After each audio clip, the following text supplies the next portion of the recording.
Thank you for joining me in this final part of the Geiken, Arizona trip. I will be covering our last 2 days in the Grand Canyon State. Stops at Montezuma's Castle National Monument, Tonto Natural Bridge State Park, and sites around the Phoenix Metro will serve as the denouement of this tale. After 3 busy days based in the Verde Valley, it was sadly time to say goodbye to the lovely casita and our lovely hosts in Cottonwood. So, we loaded up the old rental car and headed to our first stop, Montezuma's Castle National Monument. Luckily, it wasn't very far of a drive. Both my wife and I had been to this site before. I'd been here multiple times as a kid, but this was something we definitely wanted our kids to see and experience. Besides, it was so easy to get to. It was right off the interstate.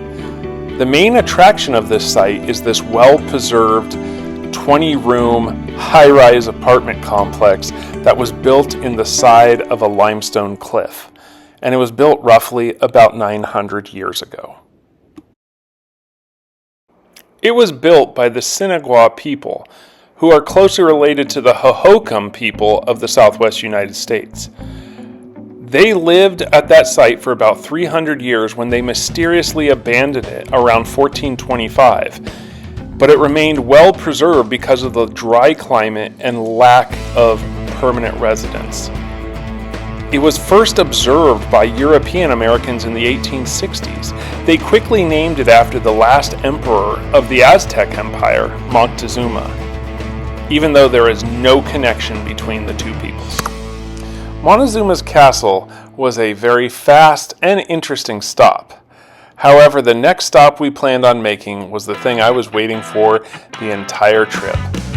But first, we had to drive 53 miles of beautiful, yet curvy, Arizona State Highway 260. And I worried about my wife and kids' delicate stomachs. What was it I was waiting the whole trip to see?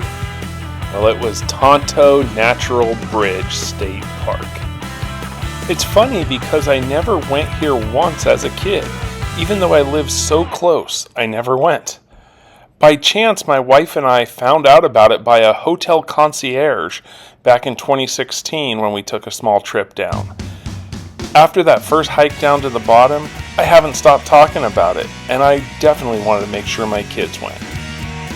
Tonto Natural Bridge is one of the largest travertine bridges on Earth. Travertine is formed when water and carbon dioxide mixed with the heavy concentration of calcium carbonate evaporates. What's left is travertine. Travertine deposits can be found all around the world in many different forms and have been used as a construction material for millennia. For example, the Romans used travertine in their temples, monuments, aqueducts, and bathhouses, to name a few. Travertine springs also make an appearance in the 2011 classic video game Skyrim. I'm sorry to get all technical on everyone with that, but I did warn you guys. I have not been able to stop talking about this place since 2016. The thing I like most about Tonto is how accessible it is. Let me explain. The Grand Canyon is amazing and it's massive, but you'll probably never see it all. Most people will not even get past the viewing area. I know we didn't. So in a way, it felt kind of incomplete. Tonto, on the other hand, is different. One could hike down to the bottom, experience what it has to offer, and hike out within just a few hours. You feel amazed by what you saw and experienced, and don't feel like you missed something because you couldn't see it all. Here is the main entrance to the bottom where visitors are encouraged to go.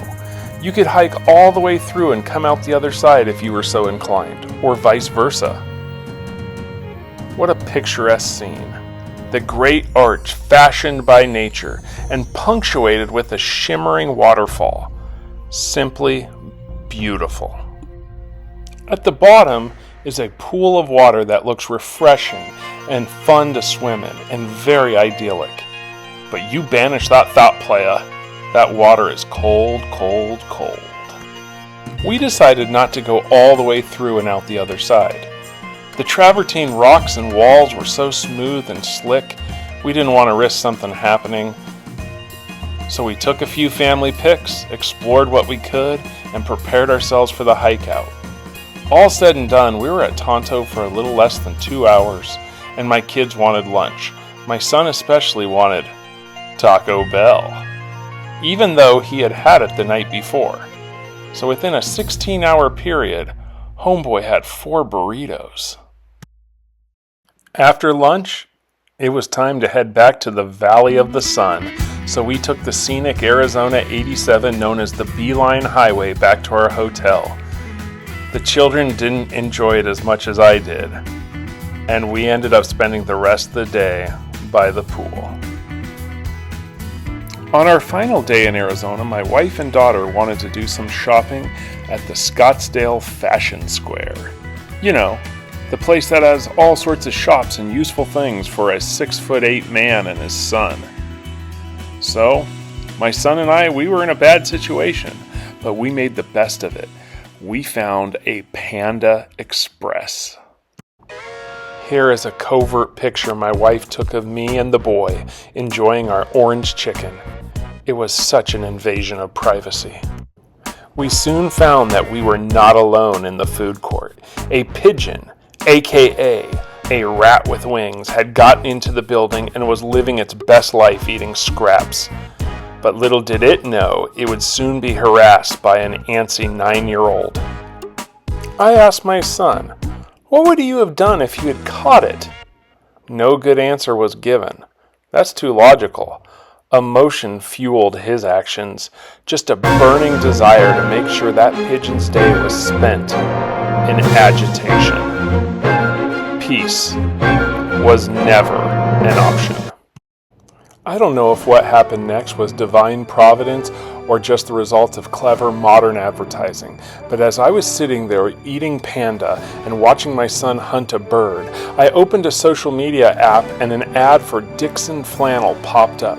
I've been looking into buying one of their shirts online for some time. The ad said they had a store in the Phoenix Metro, so off the Geickens went, and I found 3 shirts and this amazing hat. I've been looking into buying a hat like this for years, but alas, my head has always been far too fat. There was no time to dwell on my amazing haul. We wanted the kids to see one last thing. The Phoenix Metro from the South Mountain Lookout. This was an easy place to get to. You simply drive to the top. From the top you can see most of the major landmarks of the Valley of the Sun, like Camelback Mountain, the 4 Peaks, the downtown area, and the State Farm Stadium where the Cardinals play, just to name a few. Our time was running short on our Arizona trip and our flight was scheduled to leave later, so we sadly turned in our trusty rental car and took the amazingly efficient Phoenix SkyTrain to our terminal at Sky Harbor Airport. Much to my wife's horror, my new hat wouldn't fit in our luggage without being crushed. Unbothered, I wore that thing the whole way home.